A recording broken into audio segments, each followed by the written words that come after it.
मैं Veena Chaurasia associate professor government college Kota department of zoology. इस video में मैं आपको ब्लड फिल्म को कैसे बनाया जाता है और उसको कैसे स्टेन किया जाता है वो प्रोसीजर आपको एक्सप्लेन करूँगी। इस प्रैक्टिकल को करने के लिए हमें किन किन चीज़ों की आवश्यकता पड़ेगी वो हम पहले समझ लेते हैं। सबसे पहले तो हमें क्लीन और ड्राई स्लाइड्स चाहिए। फिर हमें ब्लड सैंपल चाहिए। अगर हमें ब्लड सैंपल नहीं है हमारे पास तो हम फ्रेश प्रिक करके फ्रेश ब्लड भी निकाल सकते हैं। तो इस प्रिकिंग के लिए हमें कॉटन चाहिए और डिस्पोजेबल नीडल चाहिए और स्टरलाइजेशन के लिए हमें स्पिरिट या एब्सोल्यूट अल्कोहल की आवश्यकता पड़ सकती है। फिर इसको ऑब्जर्व करने के लिए माइक्रोस्कोप की आवश्यकता पड़ेगी और इसको स्टेन करने के लिए हमें स्टेन की आवश्यकता पड़ेगी। और जनरली ब्लड को स्टेन करने के लिए या तो लेशमान स्टेन यूज़ किया जाता है या राइट स्टेन यूज़ किया जाता है। जो भी आपके पास अवेलेबल है आप उससे स्टेनिंग कर सकते हैं। ब्लड फिल्म या ब्लड स्मीयर बनाने के लिए और उसको स्टेन करने के लिए 3 स्टेप्स होते हैं। सबसे पहला है प्रिपरेशन ऑफ ब्लड स्मीयर, दूसरा होता है फिक्सेशन ऑफ ब्लड स्मीयर और तीसरा होता है स्टेनिंग ऑफ ब्लड स्मीयर। और स्टेनिंग करने के बाद हम उसको माइक्रोस्कोप में ऑब्जर्व करते हैं। सबसे पहले हम फर्स्ट जो स्टेप है उसको डिस्कस कर लेते हैं, जो है प्रिपरेशन ऑफ ब्लड स्मीयर। तो ब्लड स्मीयर प्रिपेयर करने के लिए हमें 3 से 4 क्लीन स्लाइड्स को लेते हैं हम उसको, और उसके एक साइड में जैसे कि आप डायग्राम में देख रहे हैं, एक ड्रॉप जो है ब्लड प्लेस करते हैं, जो कि एक मीडियम साइज़ का ड्रॉपलेट होता है। ये ब्लड हम कैपिलरी ट्यूब की सहायता से स्लाइड के एक एंड पर प्लेस कर देते हैं। अगर हमारे पास रेडी सैंपल नहीं है ब्लड का तो हम जो है प्रिक करते हैं अपने उसमें। जनरली हम अपने मिडिल फिंगर को लेते हैं, उसको पहले अच्छे से स्टरलाइज कर लेते हैं स्पिरिट से या अल्कोहल से, एक कॉटन में डिप करके उसको, और डिस्पोजेबल नीडल से एक झटके से उसको जो है प्रिक करते हैं और ब्लड जो निकलता है उसको कैपिलरी की सहायता से कलेक्ट करते हैं और स्लाइड के एक एंड पर प्लेस कर देते हैं। इस तरह से फ्रेश सैंपल लेने के बाद जो साइट होता है जहाँ से ब्लड निकाला गया है उसको उसी कॉटन से अच्छे से प्रेस कर देते हैं और जो नीडल है उसको सेफली डिस्पोज ऑफ कर देते हैं। जिस स्लाइड के ऊपर हमने ब्लड का ड्रॉपलेट प्लेस किया है उस स्लाइड को हम सैंपल स्लाइड कहते हैं, और एक दूसरे स्लाइड की हमें आवश्यकता पड़ती है उसको स्प्रेड करने के लिए और स्मीयर बनाने के लिए। तो ये जो दूसरी वाली स्लाइड होती है इसको हम स्प्रेडर स्लाइड कहते हैं। अब देखिए किस प्रकार से स्मीयर बनाया जाता है।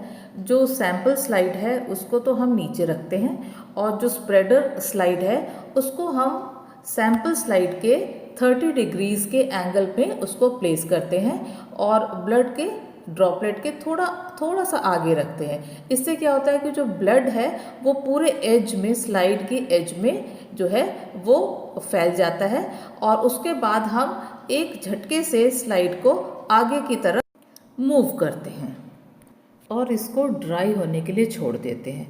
तो इस तरह से ये आपका पहला स्टेप हो गया, that is preparation of blood smear.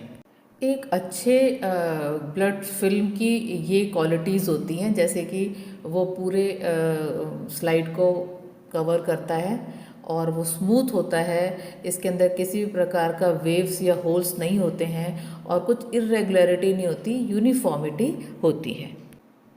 एक ब्लड स्मीयर के 3 पार्ट्स होते हैं। एक तो हेड पोर्शन होता है, वो वाला साइड होता है जहाँ ब्लड ड्रॉपलेट हमने रखा है और जहाँ से हमने स्टार्ट किया है फिल्म बनाना। सेकंड जो होता है मेन बॉडी होता है, और थर्ड होता है टेल, और ये थोड़ा सा टेपरिंग होता है और टंग शेप का हो जाता है। एक पुअर ब्लड स्लाइड के कारण क्या हो सकते हैं कि अगर मान लीजिए जो ब्लड ड्रॉपलेट है बहुत ज़्यादा बड़ा हो या बहुत ज़्यादा छोटा हो, तभी भी स्मीयर अच्छा नहीं बनता है। और जब हम उसको स्प्रेड कर रहे हैं तो अगर हम जर्की मैनर में अगर उसको स्प्रेड करें तभी भी वहाँ पे जो है उसमें वेव्स आ जाते हैं। और हमें ये ध्यान रखना पड़ता है कि पूरे एज में जब तक कि ब्लड स्प्रेड नहीं होता है स्प्रेडर के एज में, तब तक हमें उसको स्मीयर नहीं बनाना है। और हमेशा जो स्प्रेडर स्लाइड है ये 30 से लेकर के 40 तक के एंगल का पे इसको होना चाहिए। और जो है ये एक ट्रांसलूसेंट लुक देना चाहिए इसको। प्रिपरेशन ऑफ ब्लड स्मीयर के बाद आता है इसको फिक्स करना, फिक्सेशन। तो इसको फिक्स किया जाता है मेथनॉल के अंदर, है ना। तो मेथनॉल इसको फिक्स करता है। फिक्सेशन का एक अपना ही महत्व है। फिक्सेशन से जो ब्लड के जो सेल्स होते हैं वो डिजनरेट नहीं होते हैं, ये जो है वो उसी अवस्था में जो है वो फिक्स हो जाते हैं।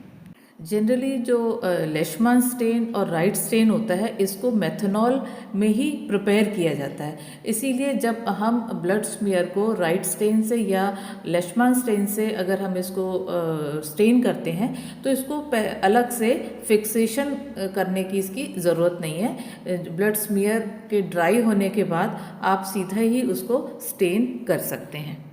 यहाँ हम दोनों ही मेथड्स को देखेंगे कि किस प्रकार से लेशमान स्टेन से हम ब्लड स्मीयर को स्टेन कर सकते हैं या किस तरह से हम राइट स्टेन से जो है ब्लड स्मीयर को स्टेन कर सकते हैं। सबसे पहले हम देखते हैं लेशमान स्टेन से। लेशमान स्टेन का नाम सर विलियम बूग लेशमान के नाम पे पड़ा है, जो कि स्कॉटलैंड से थे।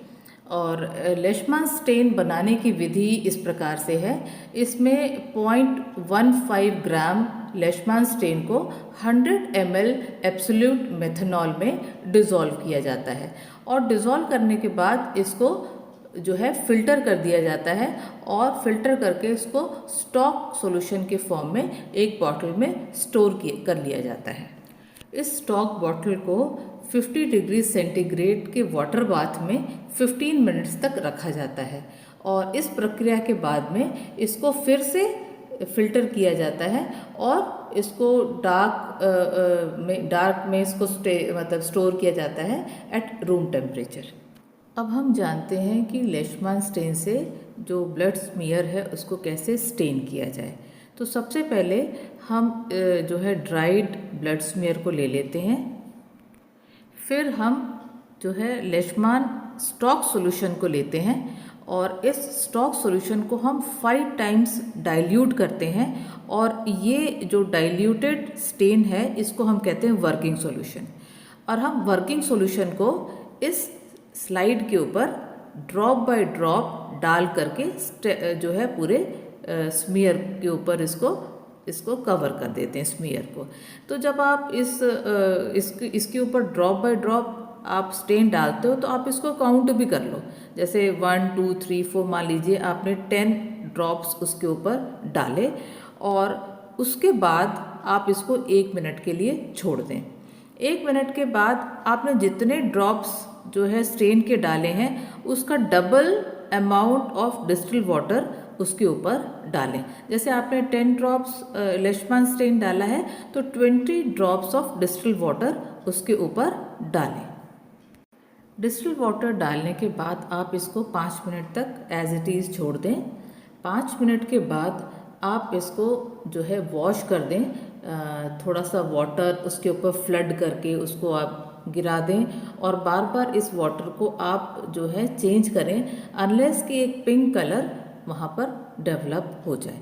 जब पिंक कलर डेवलप हो जाता है तो इसका मतलब आपका जो है ब्लड स्मीयर वो स्टेन हो गया है और इस स्टेनिंग के बाद आप इसको माइक्रोस्कोप के अंदर ऑब्जर्व करें। ये तो थी लेशमान स्टेन से स्टेन करने की तकनीक। अब राइट स्टेन से किस प्रकार से इसको स्टेन किया जाता है ये हम आगे देखते हैं। राइट स्टेन का नाम जेम्स होमर राइट के ऊपर रखा गया है, जिन्होंने ये स्टेनिंग की तकनीक 1902 में डेवलप की थी। इस स्टेन को प्रिपेयर करने के लिए राइट स्टेन पाउडर 1 ग्राम 400 ml मिथनॉल में डिज़ोल्व किया जाता है। राइट स्टेन से जो स्टेन करने की जो प्रोसीजर है वो इस प्रकार से है। जो आपका जो ड्राइड ब्लड स्मीयर था उसके ऊपर आप पूरी तरह से राइट स्टेन से कवर कर दें और इसको 2 से 3 मिनट तक छोड़ दें। 2 से 3 मिनट छोड़ने के बाद आप इक्वल अमाउंट ऑफ वाटर इसके ऊपर डालें। जैसा कि आपने लेशमान स्टेन में डबल अमाउंट डाला था, इसके अंदर इक्वल अमाउंट आपको डालना है डिस्टिल वाटर का। और डिस्टिल वाटर डालने के बाद आप इसको 5 मिनट तक छोड़ दें और 5 मिनट छोड़ने के बाद आप इसको जो है वाटर से वॉश करें और तब तक वॉश करें जब तक ये पिंक कलर डेवलप नहीं हो जाता। और जब ये पिंक कलर डेवलप हो जाता है तब ये जो है स्मीयर रेडी हो गया है ऑब्जर्वेशन के लिए। तो इस प्रकार से आपने 2 मेथड्स देखें किस तरह से जो है ब्लड स्मीयर को स्टेन किया जा सकता है। अब हम इसको ऑब्जर्व करते हैं कि इसमें हमें क्या क्या नज़र आता है। इस तरह से जो आपने जो स्लाइड स्टेन करी है ब्लड स्मीयर की, उसको सबसे पहले आप लो पावर में देखें और उसके बाद आप उसको हाई पावर में देखें, जहाँ पर आपको कुछ जो है आप थोड़े भी आइडेंटिफाई कर पा रहे हैं सेल को, उस प्लेस को आप फिर हाई पावर में आप उसको ऑब्जर्व करने की कोशिश करें। तो इसके अंदर जो सबसे ज़्यादा आपको जो सेल्स नज़र आते हैं, बहुत न्यूमरस जो सेल्स नज़र आते हैं, वो होंगे इरिथ्रोसाइट्स, है ना। इरिथ्रोसाइट्स सबसे ज़्यादा होते हैं। तो ये जो है ये बाइकॉनकेव आपको नज़र आएगा थोड़ा सा, और ये काफ़ी ज़्यादा नंबर में नज़र आएगा। तो इसको आप पहले ऑब्ज़र्व करें। जब आप इन ब्लड स्मीयर को माइन्यूटली ऑब्ज़र्व करेंगे तो बहुत सारे आरबीसीज के बीच में आपको थोड़े से बड़े सेल्स आपको नज़र आएंगे, जिसका न्यूक्लियस थोड़ा सा ब्लूइश पर्पल कलर का होगा। तो ये जो है ये WBCs हैं, ल्यूकोसाइट्स हैं। इनको आइडेंटिफाई करने के लिए इनके न्यूक्लियस के शेप को हमें देखना होगा। अगर इनके न्यूक्लियस जो है ये इसके अंदर बहुत सारे लोब्स आपको नज़र आते हैं, मल्टी लोब्ड न्यूक्लियस अगर आपको नज़र आता है, तो आप इसको न्यूट्रोफिल के रूप में आइडेंटिफाई करते हैं। इसका जो साइटोप्लाज्म होता है न्यूट्रोफिल का, ये थोड़ा सा पेल पिंक कलर का होता है और लोब्स जो होते हैं ये 4 to 5 लोब्स आपको दिखाई देंगे, जो कि स्लेंडर जो है स्ट्रैंड से एक दूसरे से जुड़े रहते हैं, और ल्यूकोसाइट्स में इनका नंबर सबसे अधिक होता है। अगर आपको कोई ऐसा ल्यूकोसाइट नज़र आए जो कि जिसके न्यूक्लियस के 2 बड़े बड़े लोब्स हों, बाइलोब्ड न्यूक्लियस हो, और उसके अंदर रेडिश या ऑरेंज कलर के ग्रैन्यूल्स आपको नज़र आए जो यूनिफॉर्म साइज़ के हो, तो आप इसको इओजिनोफिल के रूप में आइडेंटिफाई कर सकते हैं। और ये जो इओजिनोफिल्स होते हैं, ये जो टोटल ल्यूकोसाइट्स है उसके 1 to 3% होते हैं। और जो बेसोफिल्स होते हैं ये न्यूट्रोफिल्स और इओजिनोफिल्स के बीच के साइज़ के होते हैं। जैसे न्यूट्रोफिल्स छोटे होते हैं और इओजिनोफिल्स बड़े साइज़ के होते हैं, और जो बेसोफिल्स होते हैं ये मीडियम साइज़ के होते हैं। और इसके अंदर जो है बाइलोब्ड न्यूक्लियस आपको नज़र आएगा। इसमें भी आपको ग्रैन्यूल्स नज़र आएंगे, लेकिन इओजिनोफिल्स में जो ग्रैन्यूल्स थे वो यूनिफॉर्म साइज़ के थे। इसके अंदर जो ग्रैन्यूल्स हैं ये जो है वेरिएबल साइज़ के होंगे, और इनका जो कलर होगा ये पर्पल कलर होगा। फिर हम देखते हैं कि लिम्फोसाइट्स को हम कैसे आइडेंटिफाई कर सकते हैं। लिम्फोसाइट जो है ये इनका जो साइज़ होता है ये आरबीसी के बराबर ही होता है, इरिथ्रोसाइट्स के बराबर ही होता है ऑलमोस्ट। इसका जो न्यूक्लियस है ये डार्क कलर का होता है और बड़ा होता है। इसके अंदर इतना बड़ा न्यूक्लियस होता है कि वो पूरा सेल जो है उसको ऑक्यूपाई कर लेता है, और जो साइटोप्लाज्म है वो एक सराउंडिंग रिम के फॉर्म में ही नज़र आता है। इसमें किसी भी प्रकार का ग्रैन्यूल आपको नज़र नहीं आएगा। ये 2 साइजेस में मिलते हैं, छोटे भी होते हैं और बड़े भी होते हैं। जो छोटे होते हैं उनको स्मॉल लिम्फोसाइट कहते हैं, और जो बड़े होते हैं इनको लार्ज लिम्फोसाइट्स कहते हैं। स्मॉल लिम्फोसाइट्स जो होते हैं ये इनएक्टिव होते हैं, और जो लार्ज लिम्फोसाइट्स हैं ये एक्टिव होते हैं। जो मोनोसाइट्स होते हैं ये लिम्फोसाइट्स और ग्रैनुलोसाइट से साइज़ में बड़े होते हैं और इनका जो न्यूक्लियस होता है वो थोड़ा सा इंडेंटेड होता है एक साइड से, यानी कि धंसा हुआ रहता है, जिसके कारण जो न्यूक्लियस है वो एक तरह से किडनी शेप ले लेता है। तो इस शेप को देख करके आप मतलब इसका जो न्यूक्लियस है वो किडनी शेप आप देख लेंगे तो आप इसको आइडेंटिफाई कर पाएंगे।